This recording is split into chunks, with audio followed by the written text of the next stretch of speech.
Hello everybody, I am mcgee, and today I'm back with a brand new Doctor Who list ranking video. We're back on one of these again. We haven't done one of these in a while, or have we? I think we have actually. We did one recently. Oh yeah, we did Cyberman rankings updated, so if you want to watch that, that's on the channel now. Today we're going to be talking about stories. We talked about, before Christmas, Tennant, Smith and Eccleston, my top 10 stories of theirs, and yeah, today we're talking about Capaldi. Stories is not individual episodes. I'll be judging 2-parters, 3-parters as one continuous story, other than one example which we'll get to for very good reason. But yeah, let's talk about this. Most of them, other than one place on this list, will either be an individual episode or a 2-parter, depending on how big the story is. But yeah, that's basically it. We're going to talk about my top 10. Also remember, this is just my opinion. Obviously, you're probably not going to agree with this. You definitely won't agree with this. But yeah, feel free to let me know your top 10 stories for Peter Capaldi's Doctor Who in the comments below. I'd love to read them. I'd love to see what other people think. But today, it's my opinion, isn't it, really? In 10th place, we have Series 8, Episodes 11 and 12, Dark Water and Death in Heaven. Now, a lot of people will disagree with me here because Moffat finales have this sort of weird thing where the first part is really good and the second part is really crap. This, I'm so sort of lenient on, and I've had a long and hard think about this. Dark Water, I think, is genuinely quite a good episode. It's enjoyable, it plays on Clara a lot, and it does have more of the selfish side of Clara that I don't like from Series 8 and 9. However, you know, I can look over that for the fantastic performances from Peter Capaldi and Michelle Gomez. Obviously, we knew it was going to be Cybermen, because I think even at the time we saw set photos of them filming with Cybermen and Missy and the Doctor.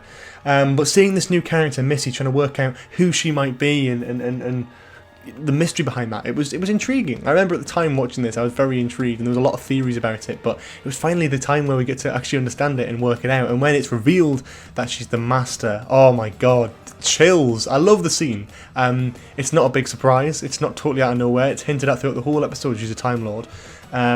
But I do love the fact that she's the Master. I do love the reveal, and I think Michelle Gomez plays the character so brilliantly, pretending to be an android in the middle of it. I think that's just brilliant. It's just really clever and a gorgeous way of doing it. Followed by Death in Heaven, of course, which isn't as good, I don't think, but does have a lot of emotional weight behind it between Danny and Clara. As much as I don't really care about that emotional weight, the emotional weight is still there. It's well shot, it's well directed. It obviously ends in a graveyard, which is obviously very cheap sort of set design, so fair enough, but, you know, you do you, I suppose. Most of the episode takes place for the Doctor and Missy on a plane, and the scenes on there are incredible. Missy's proper introduction, killing Osgood, the whole "Hey Missy, you're so fine," it's brilliantly done, and basically any scene that Michelle Gomez is in, she steals. And when she's alongside Capaldi in any episode, not just this one, she's phenomenal. Yes, it's not perfect, Death in Heaven, and neither is Dark Water. However, I feel like it has enough sort of surprises and overall emotional weight where it does feel rewarding to watch, and I do still enjoy it to this day, even with its downsides. You know, I don't like the Cyberman design, I don't like the direction it goes, I certainly don't like Cyberbreak.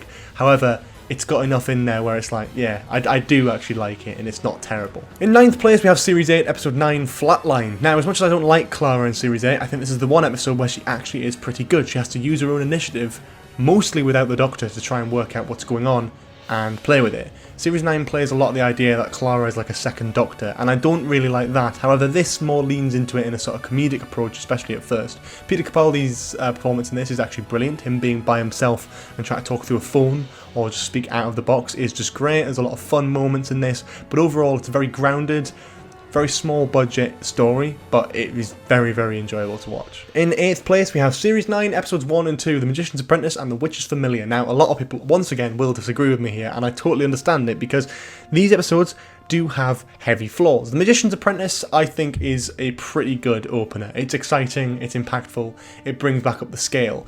You know, I remember watching this for the first time and seeing, you know, like, the Shadow Proclamation again. That was exciting, seeing the Sisterhood of Khan again. It was like, oh, it kind of felt like, I don't know, it just felt more universal. Doctor Who's slightly upped its budget, and we felt like the more planets are being involved, and we can see more of these, you know, landscapes and cultures and all that sort of thing. And seeing all these characters again was just exciting and great, and I enjoyed it. So seeing all these locations revisited was great.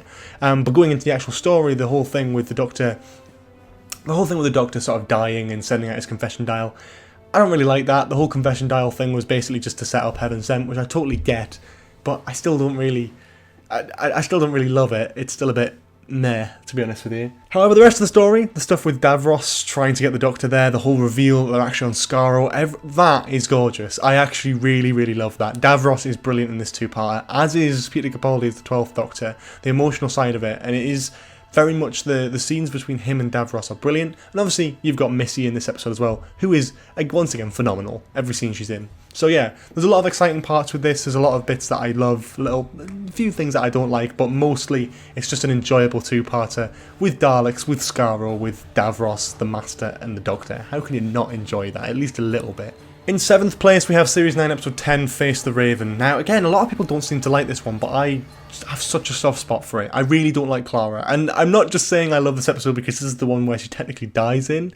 I'm saying I like this episode because of just what it tries to do. The 12th Doctor is on top of his game here, especially when he finds out Clara's about to die, and he basically just goes almost full Malcolm Tucker, but without the swearing, and it's glorious to watch him finally snap, because you know there's that anger that's been building up, and it just snaps on a shielder, and it's brilliant. The whole mystery of the street thing, I think, is really kind of, it's small scale. It felt very classic Who-y, but I kind of like that. I kind of like the scale of it and how it didn't have to be some big grand plot. It's just this sort of small murder mystery type thing. What's gone wrong? And there's actually a bigger game to it, which leads really well into Heaven Sent, actually. And I think watching Face the Raven and then Heaven Sent back to back is always a nice little watch. I'm not going to include Face the Raven and Heaven Sent and Hellbent in the same story, because I feel like Face the Raven, despite being a sort of, continued into Heaven Sent, I don't count as a big three-parter. I count more it's Heaven Sent and Hellbent as a two-parter. But we'll get to that in time. But yeah, no, I count this as its own story, and as its own story, I have to say I kind of like it. In 6th place, we have Series 8, Episode 8, The Mummy on the Orient Express. This is quite an exciting one. I do love when I sit down to get to watch this. Capaldi is phenomenal in this. He's genuinely brilliant. And Frank Skinner, as Perkins, I think his name is, again, brilliant as a sort of temporary companion type character. I honestly wish he had stayed on. He would have been a great little... He would have been. He felt, he feels a little bit like what Graham is in Jodie's era. Maybe he would have been a nice little TARDIS technician character. He would have been the Nardole of Series 8 and Series 9 maybe. That would have been nice to have that. I would have actually quite liked to see that. The whole mystery of the mummy and the whole 66 seconds thing on the clock. It's so gorgeous. It's such a beautiful episode to watch. It's so well crafted. It's so well written, and it's just phenomenally performed. And I love the idea that it's Clara's last adventure. It's great. I do love that, and even though it's not, unfortunately, it's still just a great episode. I can't really sum it up in many other words. It's just enjoyable, and I think a lot of you will agree with me on that one. In 5th place, we have Into the Daleks, Series 8, Episode 2. Now, this is just great. A lot of people sort of sweep this one under the rug, but I think it is genuinely bloody brilliant. I love the fact that Capaldi's second episode is a Dalek episode. Really gets you into the character of it. However, I'd never once expected that we'd get basically the best Moffat-era Dalek episode right after the introduction of a Doctor. That's great, because Moffat never really had many good Dalek stories, and I still kind of stand above that Resolution is the best Dalek story since probably Journey's End. However, this is a close contender. It's a very, very nice looking episode, certainly. It's the best the Daleks have probably ever looked on screen in terms of a battle sequence. But it does something new, it does something refreshing, it does something unique. I know it's a very old concept from old sci-fi films back in the day of going inside, shrinking yourself and going inside someone's body. However, I like the twist on the fact that it's a Dalek, and I also like just the little bits of it. It's a very nice looking and feeling episode. It's very well written. It's fantastic for Capaldi. It really nicely explores Peter Capaldi and Jenna Coleman's on-screen presence together as well, which I really like. But also, yeah, again, it just does the Daleks better than I think Moffat ever did the Daleks previously or after. It's just a great Dalek story. In 4th place, we have Series 9, Episodes 3 and 4, Under the Lake and Before the Flood. Oh, I love this. I know a lot of people, again, don't really talk about this as much as I would absolutely love them to, but this is... it's definitely up there. A lot of people don't really talk about this, which really baffles me. It's a bit of a weird one, sure, but it's probably one of Capaldi's best stories that doesn't sort of include a big monster or a big sort of series finale or a sort of, it's a new monster, new cast, new location, something totally unique and totally just mind-bogglingly brilliant. The concepts playing with time and the bootstrap paradox are brilliant, as are the underwater sequences with the ghosts. It's just exciting. The music's great. The visuals are phenomenal. It's just an exciting story, and I loved it from the time I first watched it all the way to now. I still hold up this is probably one of Capaldi's best stories. It's just great. It's just really good. Maybe I'll do a proper in-depth review on the channel of this one day, because I actually do love this episode, well, this story, that much. Absolutely love it. So yeah, maybe we'll see. We'll see. Keep your eye out on the future on that. Number 3, a lot of people won't like this one, but I don't care. Series 10's special, Twice Upon a Time, Capaldi's last ever story. Yeah, let me get this out of the way. The first Doctor's representation in this episode of him being a little bit sexist and a little bit dodgy, I can't stand. I absolutely hate it. However, I look past that as just another Moffatism in the millions of other Moffatisms that I really don't like as well. As an episode, the direction, the casting of the first Doctor, the dialogue beyond, the obvious bits, and everything about it is just gorgeous. I love the fact that it takes place over the Christmas armistice as well. It's a time in history in Doctor Who that I would have loved to have explored years ago. I studied it in history, so it was always one that I was like, ooh, that would be great if Doctor Who did that for a Christmas special. So when they actually did, I can't believe I didn't click when I realised it was a World War I soldier. But yeah, no, a fantastic bit of television. The regeneration for both of the Doctors is brilliant. I think really well done, really well handled. I don't really like the whole Clara appearance. I don't really like the whole Bill being in it either. I don't think works. I feel like it would have worked a lot better with just Hartnell and Capaldi. However, those are kind of nitpicks, little bits and bats that I don't like. The overall episode, it's a multi-Doctor story, for God's sake. It's the first Doctor and the 12th Doctor. And I know it's obviously not William Hartnell, it's David Bradley, but it's a great performance as the first Doctor. Despite some dodgy lines of dialogue written by Moffat, I can excuse that to go, this is just a great little meeting, a great little experience. I never thought we'd get a sort of multi-Doctor story with Capaldi and the first Doctor. The connotations of regeneration and the different things that they're both going through are very well crafted. I just love this episode. I really do. I can just sit down and watch this, and it's just enjoyable. It's festive, but not too lenient on the festivities. It's just enjoyable, really, and that's why I love it. Okay, here's the one where we're going to deviate from my rules for these videos, basically for the foreseeable future. Heaven Sent, not including Hellbent. Because the thing is, I dislike Hellbent so much that if I grouped it with Heaven Sent, I wouldn't be able to put Heaven Sent in my top 10. And Heaven Sent deserves to be in the top 10, no matter what. Series 9, Episode 11, Heaven Sent, is, as many people know, I'm not going to spend too much time on this because it's just brilliant. It's a phenomenal story. Just Peter Capaldi and a monster in a ever-changing and moving round castle for 45 minutes. It's a gorgeously written story. Moffat absolutely just brought his A game here. The music is some of the best music in years for Doctor Who. I'm not a big fan of Murray Gould's music through Moffat's era of Doctor Who for the most part. I mean, there's a few good tracks here and there. I did talk about this on Twitter a while ago. But for the actual individual unique scores, this episode has some of the best Murray Gould music I've ever heard. And then it's just that's just it. So he thoroughly brought his A game. It totally impresses me every time I listen to the episode and listen to the music from it, watch it, whatever. This episode just is perfection, in my opinion. Basically perfection.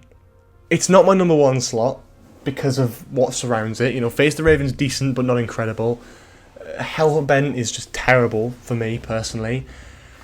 So I can't, as a whole story, rank it any higher than second because there is one story that I absolutely adore much more than this. Even though technically this is a better episode, there's just something about the number 1 slot that I really, really adore. So let's talk about number 1. Series 12, episodes 11 and 12, World Enough and Time and The Doctor Falls. Now, The Doctor Falls has things that I don't like. In fact, when I first watched The Doctor Falls, I actually really didn't like it. However, World Enough and Time, let's talk about that first, is, from beginning to end, one of the best Doctor Who episodes, if not the best Doctor Who episode I've ever watched. I love it. From beginning to end, everything about it, the dialogue, the ideas behind it, the Cybermen, the body horror, and even the Master. The Master obviously was spoiled that he was coming back like by the BBC really early on, and I really didn't like that decision. However, they did it, and that's fine, and it wasn't a surprise because I could tell it was John Sim from the second he was on screen. However, it's still enjoyable. The Master's great in this, as are the representation of the Cybermen. Absolutely love that.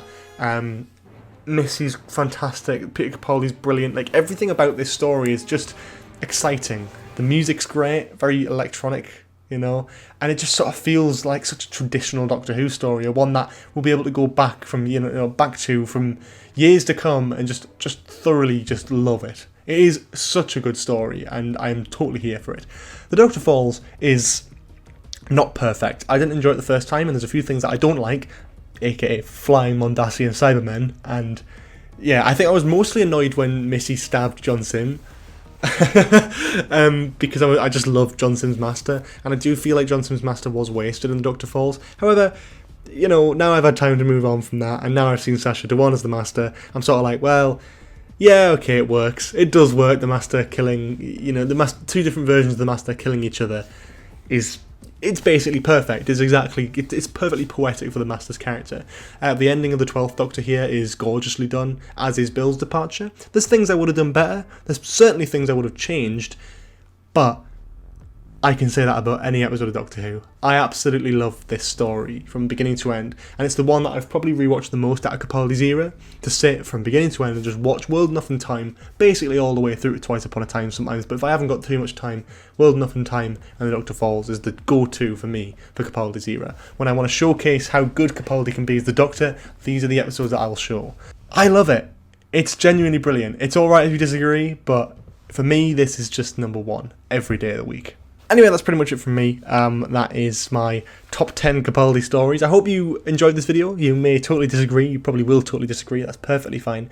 But I would love to know what your top 10 Capaldi stories are in the comments below. I'd love to have a read through, see what everyone else's number 1 is. And if you can't be asked to put number 10, like 10, 9, 8, 7, 6, 5, 4, 3, 2, 1, put your top 5 or put your top 3, or just tell me what your favourite one is. I don't care. Just I want to see what people think, really, because that just interests me. I want to know what people thought of this video, what people thought of my opinions, what people's own opinions are. So yeah, that'd be great to see. But yeah, if you enjoyed this video, please leave a like, comment below for any more suggestions in the future, subscribe to the channel with notifications on if you haven't already, because YouTube is a little bit of a mess. We've got a Patreon page if you want to support the channel and get early access content, as well as your name in the descriptions and all that sort of lovely stuff. You can check that link in the description, alongside Twitter, Instagram, social media, all that sort of stuff as well, is also down in the description. Anyway, that's basically it from me. Hope you have a lovely day, and I will see you all next time. Bye bye.